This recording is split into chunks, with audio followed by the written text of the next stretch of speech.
What is up, everybody? Welcome back, guys. We are back with another harsh reality reaction, guys. This one's actually called, he named it, Where is the Case?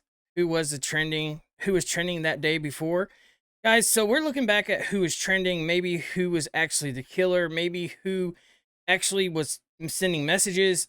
I'm not for sure what we're looking at here, but I know we're looking at a case that is not solved yet. So any little bit can help, guys. But Harsh Reality is back again, another reaction of his. I'm actually going to go through it, pause through it, give my inputs to his video.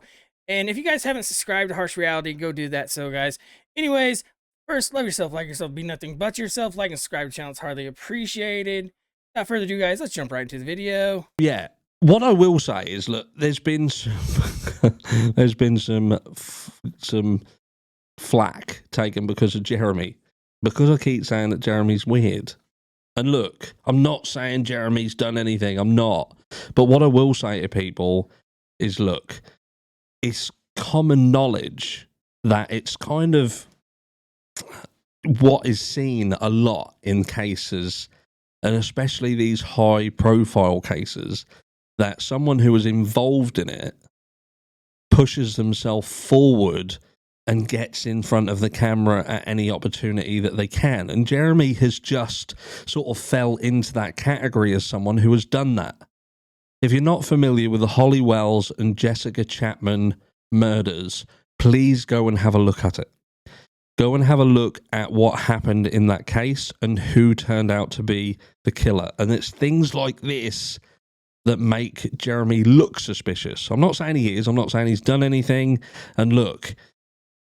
But then again, guys, if somebody, just because somebody's not social with people, or maybe social weird, I guess is how I would say it.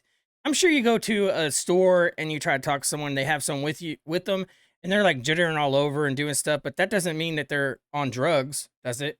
I mean, so it's kind of the same thing here, guys. We have somebody who came forward that was social weird, I guess, that has actually gave up his DNA now. So if someone's going to give up his DNA, I really don't think they're actually the killer or a suspect in the killing.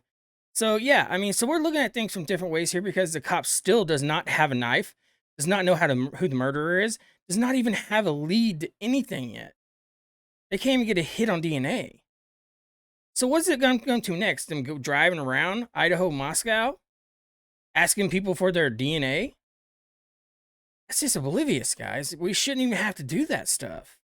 Anyways, guys, let's jump right back to the video. All I'm saying is this kind of thing is exactly why he looks so suspicious. And look, that's all I'm saying. I've got nothing else to say beyond that. But let's have a quick look through this document. And in a bit, I'm just going to talk about who was trending literally right up to these murders and see if you're shocked or not. So what am I doing? We're going to swap over to this, aren't we? Now when you forget how to use things. So authorities swat down rumours surrounding unsolved killings of 4 University of Idaho students.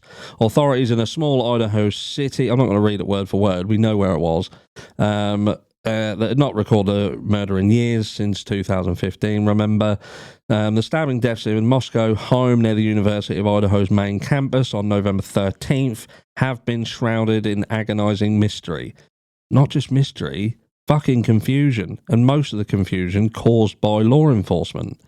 Leading to apprehension amongst the campus community as the suspect or suspects remain on the loose. There is speculation without factual backing, stoking community fears and spreading false facts, the Moscow Police Department said in a news release Friday.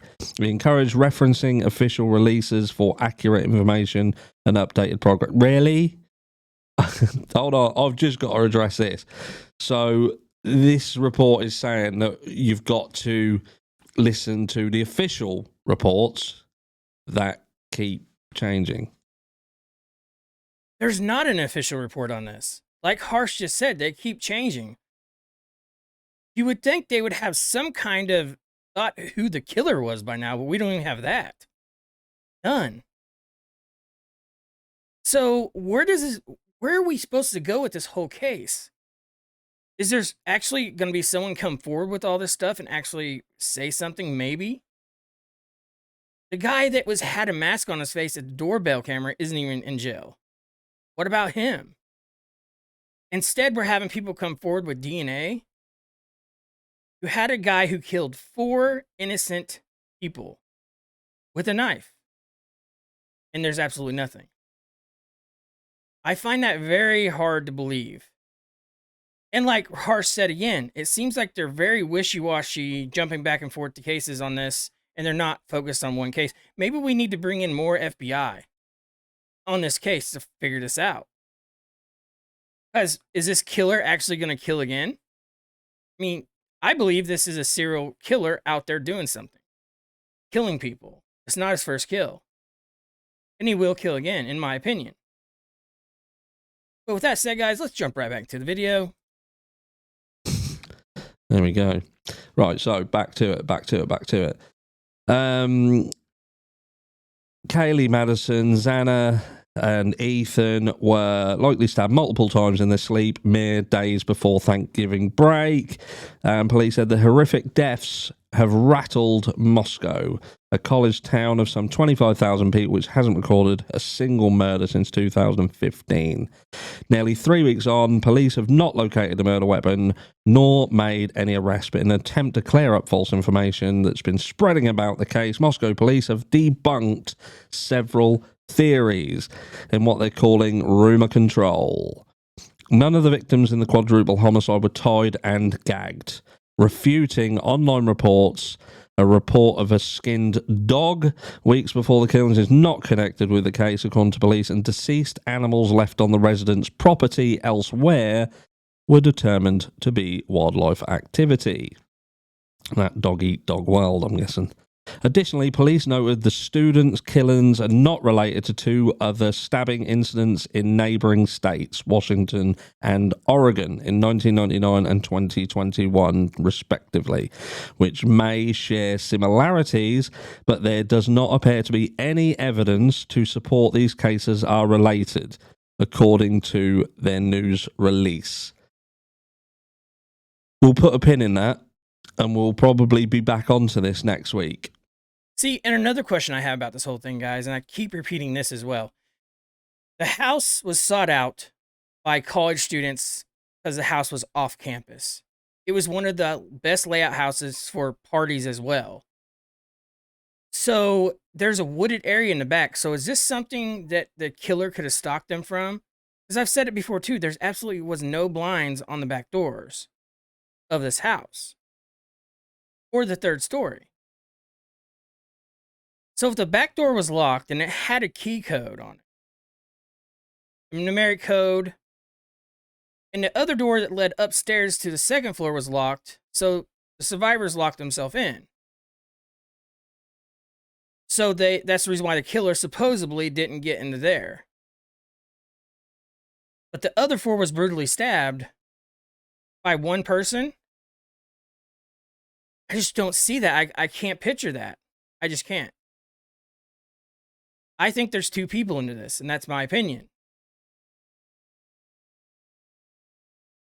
But it makes you wonder, where exactly is this case going? We have nothing. Anyways, guys, let's jump right back to the video. Police also reassured the public at a September incident which involved an argument between a group of people, it's not people, they were students, walking on the University of Idaho bike path, and a cyclist who displayed a folding knife is not connected to the students' killings. I can handle that. The individual involved turned himself in and charges were referred to the Moscow City Attorney's Office, police said. And although police have said they don't know who carried out the killings, they have released information eliminating some people as suspects. Most recently, a person listed on the lease of the residence where the killings happened, police said Friday. So that will be our 6th person. I do know who that is now. Yeah, and I believe that's the right move. They have spoken to this individual and confirmed they moved out prior to the start of the school year and was not present at the time of the incident. Detectives do not believe this person has any involvement in the murders, Moscow police said. And by the looks of it, they weren't even anywhere near this area. Police have also ruled out the 2 surviving roommates who were in the house at the time of the killings and other people inside the house when the 911 call was made. The person who made the 911 call alerting authorities to the home after the killings has not been identified, police said Friday. I did a video on the 911 call. If you've not seen it, please head over and check that out, because that also does away with a lot of confusion. So, Goncalves and Mogan, 2 of the victims, were driven home by someone after the pair purchased food from a truck. Hours before they were killed, authorities have ruled out the driver as a suspect.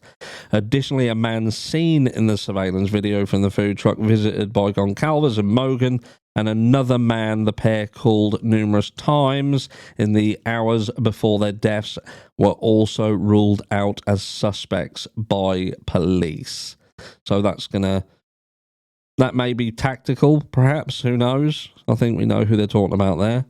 And they may have actually did that, guys, to make people forget all about this, and then people spill beans. In other words, telling each other or know something about it. Word spread like wildfire, and basically, boom, they have a lead again. And that's kind of what they did kind of with the Kylie Rodney case, too, because that case is still open. So they're waiting for leads to come forward on both these cases because they absolutely got nothing. But why are you going to go call the killer sloppy, referencing blood, the stabbings sloppy? I'm thinking that's what they're saying. There's a lot of confusion in that. So, but if you can go on and you reconstruct this 3D image of this murder scene, then couldn't you put together of maybe more or less of the stabbing, what the build of the guy was, his arm length, and everything like that? Maybe you could do that. I'm sure we can. There's a lot of stuff that forensics, FBI, and everything else, everybody else can come forward with and do. We can take codes and find out what they say. I mean, we can surely find out who this killer was.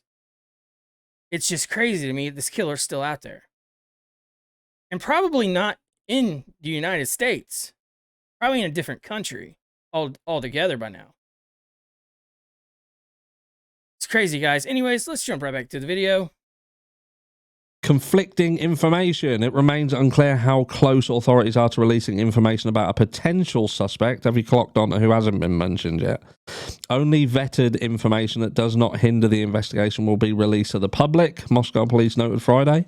But some details released by authorities since the start of the investigation have required further clarification. The week Moscow police noted and backtrack comments from the Latah County prosecutor that said the suspect specifically looked at the residence and that one or more of the occupants were undoubtedly targeted.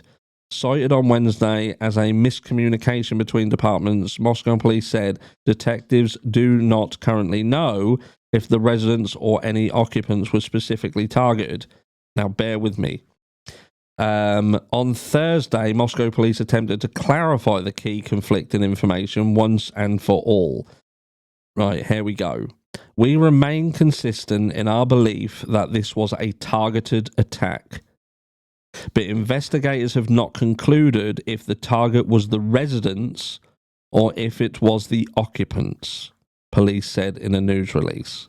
Authorities have also needed to clarify other information, including initially saying on November 15th that the attacks were isolated and targeted.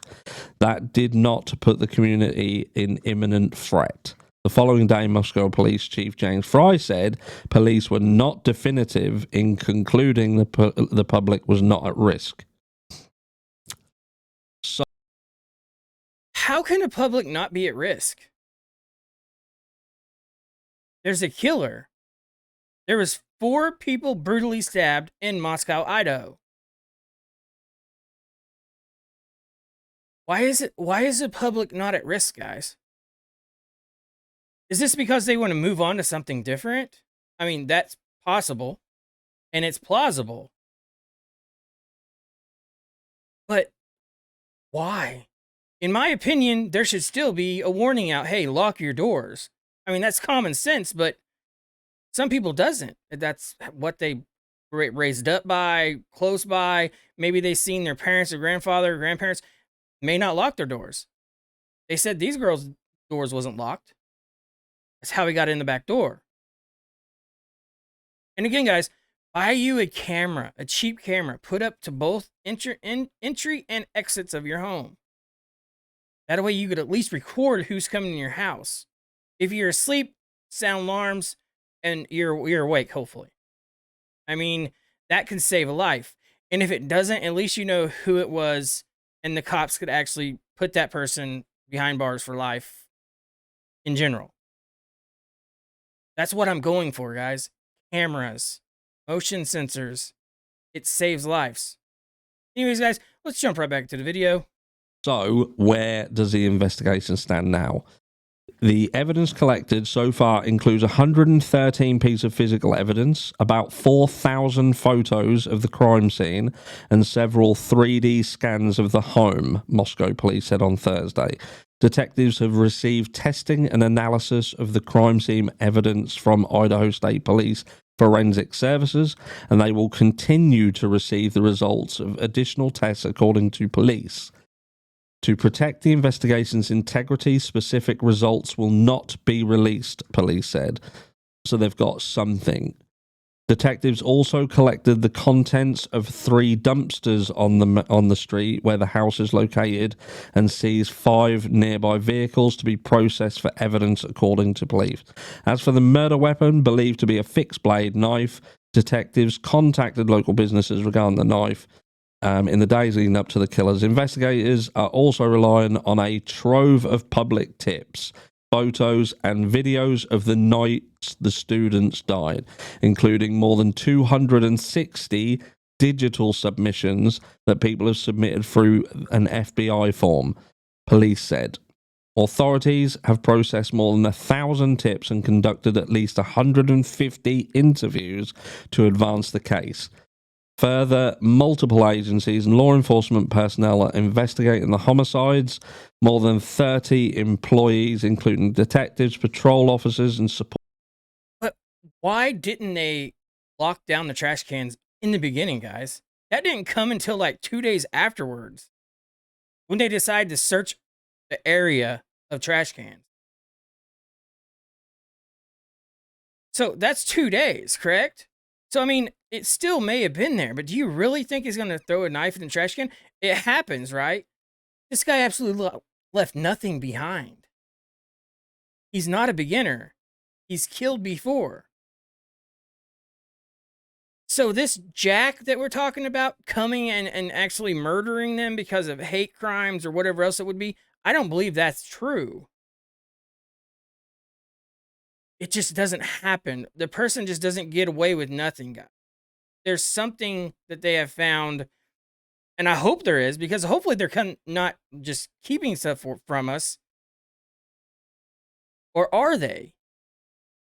Is this kind of like a silence thing, like I said, to get information to spill in more? Because this can actually work both ways here. People can forget about this case and go on with their life and this never be solved. Or it can actually make people talk because they think the case is, well, everybody's been ruled out, quote unquote. So which one is it here? This is weird. And I've said that with the Kylie Rodney case, with the Michael Vaughn case, with the Quentin Simon case. It goes on, guys. What is this world coming to? Anyways, guys, let's jump right back to the video. Report start from Moscow Police Department are working on the case, police have said Friday in a news release. The FBI has devoted 22 investigators in Moscow, 20 agents through the county, and 2 investigators from the agency's behavior analysis unit, police said. Plus, there are 20 Idaho State Police investigators assigned to Moscow, and an additional 15 uniformed troopers are patrolling the community, forensic services, and a mobile crime scene team from the state police are also working the case. So they're doing a fair bit. They're doing it. But this targeted, untargeted, house targeted, occupants targeted, this seems to be a huge sticking point that just can't get an answer. And I think as this goes on, I think we have to consider that the issue is that it was targeted. I think they know that it was targeted. They know who was targeted, but they know if they release that to the public, that it could sort of give a nudge to the perpetrator. So they're put against a rock and a hard place. Do you know what I mean? I think that's the issue here. Caught between the devil and the deep blue sea. But speaking about who could have been the target, we've looked at different people. We've heard things about the injuries that we don't know whether they were true or not. Seemingly, it would appear that potentially not. The only thing that I can kind of think was absolutely accurate would be the 911 call information, because it does fully make sense. But in terms of the trending individual was actually Cara Knodel. Cara Knodel is the mum of Xana. She has a history of numerous things involving drugs, narcotics, trafficking. She's got a checkered history, and I'm not saying this is connected, but she was trending right up to the day with which this happened. Coincidence? Of course it could be. Could be a coincidence. But at the end of the day, if this was targeted, then someone was targeted, and they were targeted for a reason. If we're now saying that certain people have been ruled out, that rules out certain targets.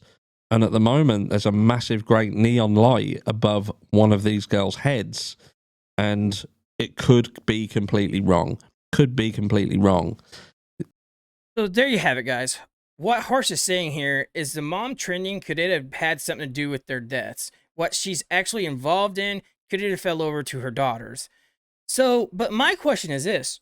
So if they was at a party, there was cops called to that party, and you know there's drugs there as well, guys.